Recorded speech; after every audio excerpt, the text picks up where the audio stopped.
जो बीजेपी कहती थी सुशांत सिंह राजपूत को ना भूलेंगे ना भूलने देंगे, आज वो सुशांत सिंह राजपूत का ना नाम लेवा है, वहाँ कोई ना पानी देवा है। ये देश की सीबीआई और ईडी पे तो मुझे ऐसे तरस आता है कि जब मैं टॉयलेट जाता हूँ तो मुझे एक बार लगता है कि मैं पेशाब कमोड में नहीं कर रहा, इनके मुंह में कर रहा हूँ। सुशांत सिंह राजपूत लौंडियाबाज था, सुशांत सिंह राजपूत जो है नशेड़ी था, सुशांत सिंह राजपूत कंगला था, सुशांत सिंह राजपूत जो है याशी का जीवन जीता था। तो पूरा जो जेडीयू और बीजेपी इनका जो चुनाव का जो नैरेटिव था वो धड़ाम से गिर गया। तो बिहार के बिगाड़ने में, बिहार के पतन में, बिहार की अर्थव्यवस्था को नष्ट करने में सबसे सिरमौर व्यक्ति है वो सुशील कुमार मोदी है। जिस सुशांत सिंह राजपूत को बता रहे थे ये बड़ा बहादुर और ओजस्वी लड़का था, पता चला ये तो लौंडियाबाज था। दोस्तों आदावर सर, मेरे साथ फिर रविंद्र कुमार जी हैं। फिर मैं इसलिए कह रहा हूँ कि आप बड़े करम फरमा हैं, हमारे बड़ा आशीर्वाद रखते हैं, और जब हम उनसे कहते हैं किसी चीज़ पे बोलने के लिए तो बेबाक अपनी राय देते हैं। रविंद्र जी कुमार जी, आपका बहुत बहुत स्वागत है। आप बिहार का चुनाव चल रहा है कि अखबारों में, इसके अलावा सब खा गया जी। दूसरी सबसे बड़ी बात हुई जो राजपूत साहब थे, फिल्म एक्टर, जी जी, कहा था कि हम इनको भूलेंगे नहीं, चुनाव में करेंगे, वो मुद्दा भी खत्म हो गया। कोरोना वायरस तो खत्म है, ये फिल्म एक्ट्रेस थी जो कंगना रनावत, वो भी खत्म हो गई। हाँ जी। तो ये कि बिहार में कौन से मुद्दों पे चुनाव लड़ा जा रहा है, अपोजिशन के पास देखते हैं, उनके पास तो मुद्दा है, वो मजदूरों से लेके, विस्थापित मजदूरों से लेके, रोजगार से लेके सब मुद्दे उठाते हैं। लेकिन मैंने देखा जो बीजेपी और नीतीश कुमार जी हैं वो ज़्यादातर या तो पर्सनल अटैक करते हैं कि बाप के फोटो नहीं लगाई है इसने, बाप लफ्ज इस्तेमाल करके कि लालू प्रसाद यादव की फोटो नहीं लगाई उसने, या फिर धार्मिक मुद्दे इस्तेमाल करते हैं। तो इन सब की रोशनी में आप हमसे ज़्यादा गहरी नज़र रखते हैं बिहार की पॉलिटिक्स में, तो आप ये बताइए कि आगे रिजल्ट क्या होगा आपकी नज़र में? कोई एग्जैक्ट पोल नहीं कर रहा हूँ मैं, जी जी जी, लेकिन आप अपना ओपिनियन बताइए कि इसका मतलब आगे क्या होगा। देखिए, बिहार में चुनाव जो है इस समय पूरे चरमोत्कर्ष पे, यानी जिसे क्लाइमैक्स बोलते हैं, उस स्टेज पे पहुंच गया है।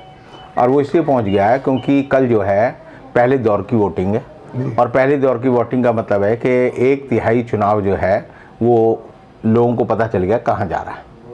अब आपका सवाल बड़ा वाजिब है कि बिहार के चुनाव का रिजल्ट क्या होगा। तो जैसे वो एक कहावत है कि नाई नाई बाल कितने हैं, उसने कहा जजमान तेरे ही सामने आएंगे।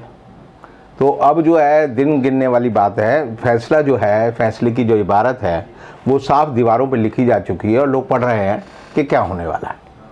आपने जो सवाल उठाया कि सुशांत सिंह राजपूत की मौत का जो नैरेटिव है वो जेडीयू ने भी वहाँ खड़ा किया, मोदी मीडिया ने भी खड़ा किया, बीजेपी ने भी खड़ा किया, भारत सरकार ने भी खड़ा किया, भारत की सीबीआई ने भी खड़ा किया, ईडी ने भी खड़ा किया, नेशनल क्राइम ब्यूरो है, नारकोटिक्स कंट्रोल ब्यूरो है, उसने भी किया, देश की सर्वोच्च न्यायालय सुप्रीम कोर्ट ने भी किया।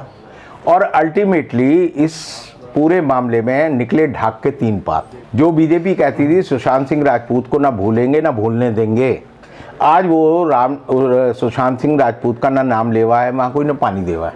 और वो इसलिए है कि 130 दिन तक, 14 जून को जब सुशांत सिंह राजपूत ने आत्महत्या की, उसके बाद जो है पूरे बिहार में ये फैलाया गया कि सुशांत सिंह राजपूत बिहार का एक ऐसा बेटा था जो आज तक कभी नहीं हुआ।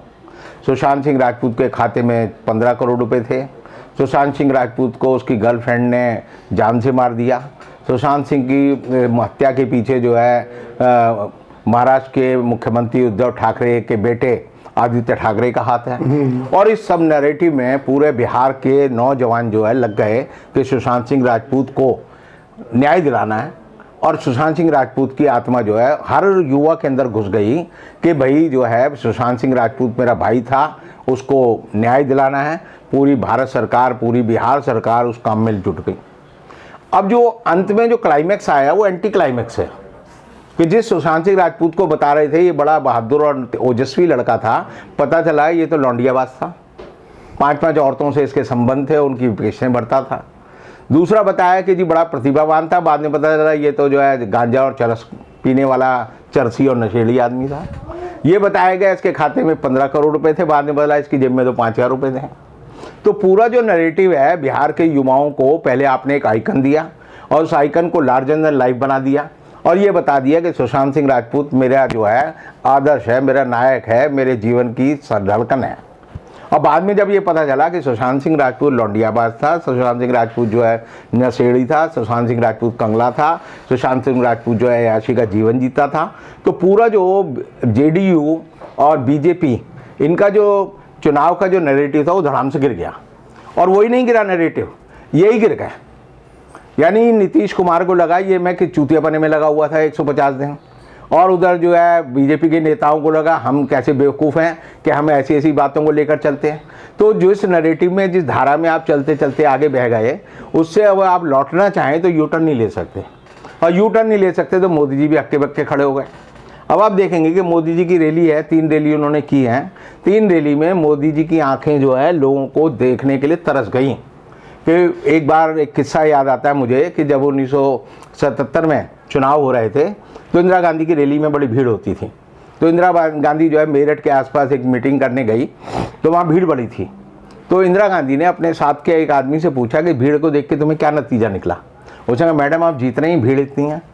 लेकिन इंदिरा गांधी ने कहा इनकी आंखों में देखो, इनके चेहरे पे देखो, हमारे लिए कोई चमक नहीं है, हमारे लिए कोई उत्साह नहीं है। यानी मुर्दा भीड़ अगर आप इकट्ठी कर लोगे तो वो भीड़ जो है वोटों में तब्दील नहीं होगी। ये मोदी जी ने पढ़ लिया है। अब मोदी जी ने ही नहीं पढ़ लिया, नड्डा जी ने भी पढ़ लिया। इसे नड्डा जी ने कहा जी 300 आतंकवादी दरवाजे पे खड़े हैं। अमित शाह जो कि आप देखेंगे 6 जून को बड़े ज़ोर शोर से जो है 70,000 टीवी के पर्दों पर जो है वर्चुअल रैली कर रहे थे, उनकी हिम्मत नहीं हो रही कि मैं पटना एयरपोर्ट पे जो अपने कदम भी रख दूं। आप देखेंगे राजनाथ सिंह गए और जैसे रसमलाई की और भाग आए। जितने लोग जिनको जैसे इन्होंने कहा कि महाराष्ट्र के जो हमारे फडणवीस हैं वो वहाँ पर इंचार्ज होंगे, उनकी हिम्मत नहीं हो रही, वो कह रहे हैं मुझे कोरोना हो गया। आप देखिए सुशील कुमार मोदी जिनको कि वो अपना डिप्टी चीफ मिनिस्टर कोरोना हो गया, डिप्टी चीफ मिनिस्टर है, और जो बिहार के बिगाड़ने में, बिहार के पतन में, बिहार की अर्थव्यवस्था को नष्ट करने में सबसे सिरमौर व्यक्ति है वो सुशील कुमार मोदी है। वो मैं इसलिए कहता हूँ कि सुशील कुमार मोदी जो है जीएसटी काउंसिल का चेयरमैन है हिंदुस्तान में, और जीएसटी के बाद जितना भी पतन हुआ है, जितनी भी मीटिंगों में देश की बर्बादी हुई है, उसके लिए जिम्मेदार अगर कोई आदमी है मोदी के बाद, नरेंद्र मोदी के बाद, तो ये दूसरा मोदी है, छोटा मोदी, जिसको आप कहेंगे कि सुशील कुमार मोदी। तो ऐसे ऐसे लोग जिनको की चुनाव लड़ना था वो अपने बिलों में चूहों की तरह घुस गए हैं और वहाँ से बाहर देख रहे हैं कि क्या होगा। अब सिर्फ जो है मोदी जी की लड़ाई कौन लड़ रहा है? मोदी जी की लड़ाई सिर्फ उनके 2 वीर हैं जो हमेशा उनकी लड़ाई लड़ते रहेंगे। वो हैं एक तो मीडिया, इलेक्ट्रॉनिक मीडिया, जी हाँ, इलेक्ट्रॉनिक मीडिया आज तक कहेगा जी मोदी जी की तो 500 सीटें आने वाली हैं। शुरू कर दिया, वो कहेंगे। अंजना उनका शब्द जो अपना गला फाड़ फाड़ के कहेगी मोदी जी को कोई हरा नहीं सकता। दीपक चौरसिया कहेगा मोदी जी को कोई हरा नहीं सकता। सुशील वो चौधरी है डीएनए वाला, वो कहेगा मोदी जी को कोई हरा नहीं सकता। रिपब्लिक वाला जो है अर्नब कहेगा मोदी जी को कोई नहीं हरा सकता। लेकिन मजे की बात यह है कि ये सब जानते हैं कि हम जो झूठ बोलते रहते हैं सुबह शाम, और बच्चे तक को पता है कि जो टीवी में जो बात आती है इस खबर का उल्टा मतलब निकालो। जब ये कहते हैं कि मोदी जी को कोई नहीं हरा सकता तो समझो मोदी जी को कोई जिता नहीं सकता, और जिता नहीं सकता तो उसके बाद इनके पास दूसरा क्या रखता है? दूसरा रहता है अभी इनके पास ईडी है, सीबीआई है, इनकम टैक्स है, एनसीबी है, इनकी भी अभी एंट्री होगी, और इनकी एंट्री करके ये जो दिखाएंगे कि ये सारे भ्रष्ट, अपोजिशन वाले भ्रष्ट हैं और हम बड़े साधु हैं। यानी कि देश की सीबीआई और ईडी पे तो मुझे ऐसे तरस आता है कि जब मैं टॉयलेट जाता हूं तो मुझे एक बार लगता है कि मैं पेशाब कमोड में नहीं कर रहा, इनके मुंह में कर रहा हूं। एक इसी में एक सवाल है हमारा, सीबीआई सेंट्रल ब्यूरो इन्वेस्टिगेशन पूरे सेंटर की, उसको तमाम राज्य बैन कर रहे हैं कि हमारे यहाँ नहीं आ सकती है, इन्वेस्टिगेशन करने नहीं आ सकती है। तो सीबीआई का औचित्य क्या रहा? महाराष्ट्र ने कर दिया, पंजाब पहले से किए बैठी है, बंगाल उससे पहले किए बैठी है, छत्तीसगढ़ भी ने भी कर रखा है। 7 राज्यों ने उनको वो जो है बैन कर रखा है। पहले हम बोलते थे, जब सीबीआई के खिलाफ हम बोलते थे, पहले हम कहते थे सीबीआई जो है कांग्रेस ब्यूरो ऑफ इन्वेस्टिगेशन है। अच्छा। हमारे देवीलाल जी भी बोलते थे, हम भी बोलते थे, बगुना जी भी बोलते थे। आज के दिन मैं कहूँगा चूतिया ब्यूरो ऑफ इन्वेस्टिगेशन है। इसके सामने जो है सांसद और विधायकों को 25-25, 30-30, 100-100 करोड़ रुपये में खरीदा जाता है और इनके कान पे जू नहीं रेंगती।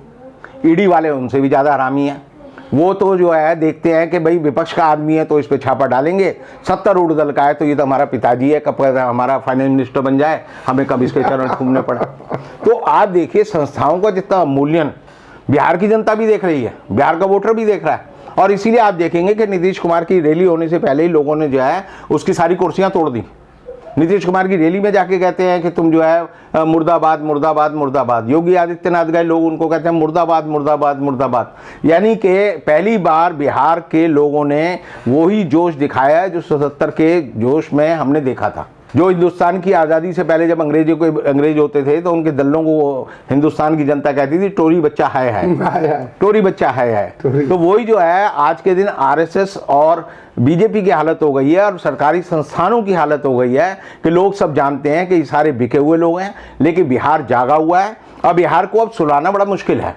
ये अगर सोचेंगे कि हम बिहार को सुला देंगे, बिहार के लोगों को चुप कर देंगे, तो बेसिकली ये जो है एक तरह से घबराकर अब लड़ाई लड़ रहे हैं। इनके पाँव उखड़ गए हैं, जैसे फौज के पाँव जब उखड़ जाएं। तो एक पुराना किस्सा मैं आपको याद दिलाना चाहूँगा कि जो जब लड़ाई होती है तो जब नेपोलियन जो है रूस से लड़ने जा रहा था तो उसकी जब वहाँ पर उस पर रसद नहीं पहुँची तो उसकी जो पाँव उखड़ गए तो वो जो है पूरा वाटरलू बन गया उसका। तो अब जो है बिहार मोदी जी का वाटरलू बनने वाला है। और आपने तो जेपी के आंदोलन में भी बिहार में रहे हैं। हम बिहार में रहे। ऐसा होता है आंदोलन किसी भी चीज का हो, जब आप बिहार की जनता को तो आप उस वक्त भी देखा। पूरी दुनिया में जनता और भेड़ एक सी चलती हैं। अगर भेड़ आपको सींग मारने लगे तो समझ जाओ कि भेड़ जाग गई है। अब बिहार का नौजवान जाग गया है। बिहार का नौजवान अब इनसे हेड ऑन यानी सर पे लड़ाई लड़ने के लिए तैयार है और सर पे लड़ने के लिए तैयार है। तो इन लोगों की हिम्मत नहीं है। जब एक अनजान आदमी भी जिसका कोई संबंध ना हो, मैं कई बार लोगों को देखता हूँ सड़क पे चलते चलते मोदी को गाली देने लगते हैं। तो मैंने कहा भाई मोदी को गाली क्यों दे रहा है, अभी तो कोई बात भी नहीं चली। तो कहते हैं जी मन में तो गुस्सा है। तो जब ये गुस्सा आदमी के अंदर आ जाए, सोते सोते लोग गाली देने लगे मोदी जी को, तो आप समझ लो कि वो जो है मोदी जी के खिलाफ हो गए हैं। और मैं हमेशा एक बात, दुष्यंत कुमार का एक शेर मुझे याद आता है कि नाव जर्जर ही सही लहरों से टकराती तो है, आदमी की पीर गूंगी ही सही गाती तो है, नाव जर्जर ही सही लहरों से टकराती तो है, और एक चिंगारी कहीं से ढूंढ लाओ दोस्तों, इस दिए में तेल से भीगी हुई बाती तो है। तो अब जो है बिहार में वो जो दिए की बाती है वो मशाल बन गई है और उस मशाल में जो है ज़रूर जो है आतताई जालिम और 15 साल से जो गलत राज वहाँ चल रहा है उसका जो है किला और उसके जो खेत खलियान है सब जलने वाले हैं और जनता जो है जीतेगी। बहुत बहुत शुक्रिया आपका, बहुत बहुत शुक्रिया एनालिसिस का। इसी के साथ हम रमनिंदर जी से एक बार फिर विदा लेते हैं। अगले फिर इनके साथ हाजिर होंगे, तब तक के लिए दीजिए हमें इजाज़त।